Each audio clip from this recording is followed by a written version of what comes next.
সরকারের দায়িত্ব গ্রহণ করার মাত্র কিছুক্ষণ পরেই আমি আপনাদের কাছে দুটো কথা বলতে এসেছি।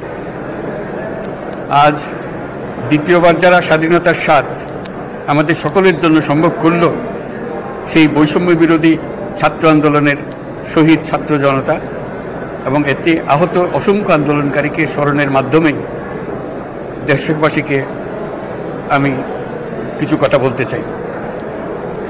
তাদের দুঃসাহসিক আত্মত্যাগ, সাহস ও সারা দেশকে ঐক্যবদ্ধ করার বিনিময়ে ছাড়া এই স্বাধীনতা অর্জন কখনোই সম্ভব হতো না। সেই সঙ্গে তাদের সেই মুক্তির আকুতিগুলো উপলব্ধি করে সেনা, নৌ এবং বিমান বাহিনীর যে অকুতোভয় সদস্যরা দেশের মানুষের পাশে এসে দাঁড়িয়ে এই বিজয়কে ত্বরান্বিত করেছেন, তাদের প্রতিও জানাই জাতির পরম কৃতজ্ঞতা ও অভিনন্দন।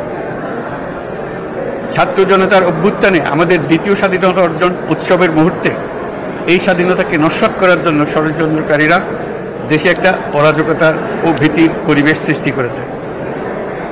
অরাজকতা আমাদের শত্রু, একে দ্রুত পরাজিত করতে হবে। এই মুহূর্তে সরকারের প্রথম কর্তব্য হিসেবে আমরা এই ষড়যন্ত্রকারীদের কঠিন হাতে দমন করব। স্বাধীনতার মুক্ত বাতাস যেন প্রত্যেকে বুক ভরে নিতে পারে, এই নিশ্চয়তা দানেই আমাদের সরকারের প্রথম পরিস্থিতি। এই ব্যাপারে দেশবাসীর সহযোগিতা কামনা করছি। দ্বিতীয় স্বাধীনতার এই মিলন মেলা থেকে বাদ যাবে না যারা আমাদের শান্তি শৃঙ্খলা রক্ষাকারী প্রতিষ্ঠানগুলো, নৌ, সেনা, বিমান বাহিনী, বর্ডার গার্ড, পুলিশ, আনসার, গ্রাম প্রতিরক্ষা, কোস্টগার্ড, কেউ বাদ যাবে না। অন্য সবার মতো তাদের প্রত্যেক সদস্য আজ উপরওয়ালার আইন বহির্ভূত জবরদস্তিমূলক হুকুম থেকে মুক্ত। কারোর জন্য এটা বিন্দুমাত্র ব্যাহত হলে আমাদের আজকের উৎসব ম্লান হয়ে যাবে। প্রচণ্ড নিষ্ঠুর পতিত স্বৈরাচারী সরকার এসব প্রতিষ্ঠানকে দিয়ে ক্ষমতা কুক্ষিগত করে রেখেছিল। আমরা তার এই প্রচেষ্টা ব্যর্থ করে প্রতিষ্ঠানগুলোর হারানো গৌরব ফিরিয়ে আনব। এই ঘৃণ্য চেষ্টায় ব্যবহৃত হয়ে যারা অপরাধ সংগঠিত করেছে তাদেরকে আইনানুগ বিচারের মাধ্যমে শীঘ্রই উপযুক্ত শাস্তি দেওয়া হবে। একই কথা দেশের সকল মন্ত্রণালয়, সংস্থা, শিক্ষা প্রতিষ্ঠান, নানা কর্মক্ষেত্রের জন্য প্রযোজ্য।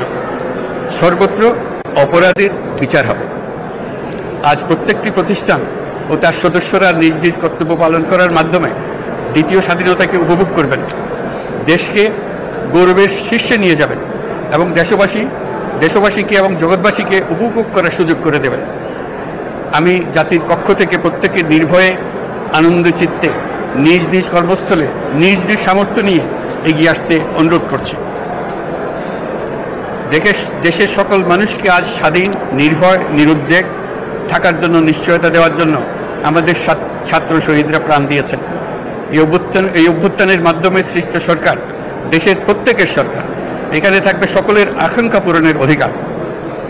অরাজকতার বিষ বাষ্প এখন যেই ছড়াবে, বিজয়ী ছাত্র জনতা সহ মুক্ত মানুষের আইন শৃঙ্খলা বাহিনীর পূর্ণ শক্তি তাকে ব্যর্থ করে দেবে। নিষ্ঠুর স্বৈরাচারী সরকার দূর হয়ে গেছে। কাল সূর্য উদয়ের সঙ্গে সঙ্গে গণতন্ত্রের, সুবিচারের, মানবাধিকারের নির্ভয়ে মত প্রকাশের পূর্ণ স্বাধীনতার জন্য সকলের স্বাচ্ছন্দ্যে জীবন ধারণের সুযোগ প্রদানের সচেষ্ট সরকারের ঘনিষ্ঠ সান্নিধ্য ও সহমর্মী পরশ দলমত নির্বিশেষে সবাই উপভোগ করবে। এটাই আমাদের লক্ষ্য। আমাদেরকে এই লক্ষ্য পূরণে সাহায্য করুন। সারা বিশ্ব আজ অবাক হয়ে বলছে, সাবাস বাংলাদেশ, সাবাস বাংলাদেশের ছাত্র জনতা। আমরা এই অর্জনটাকে আর অনেক দূর নিয়ে যেতে চাই। আমাদের ছাত্র জনতার জন্য কিছুই অসম্ভব নয়। আমাদের তরুণরা অসম্ভবকে সম্ভব করতে পারে, তারা সেজন্য প্রতিজ্ঞাবদ্ধ। যদি আমরা ঐক্যবদ্ধ থাকি, ধ্বংসাত্মক কর্মকাণ্ড থেকে দূরে থাকি, সবার জন্য মুক্ত পরিবেশ সৃষ্টি করতে পারি, আমাদের বিজয় অবশ্যই হবে। আল্লাহ, মহান আল্লাহ আমাদের সহায় হবে।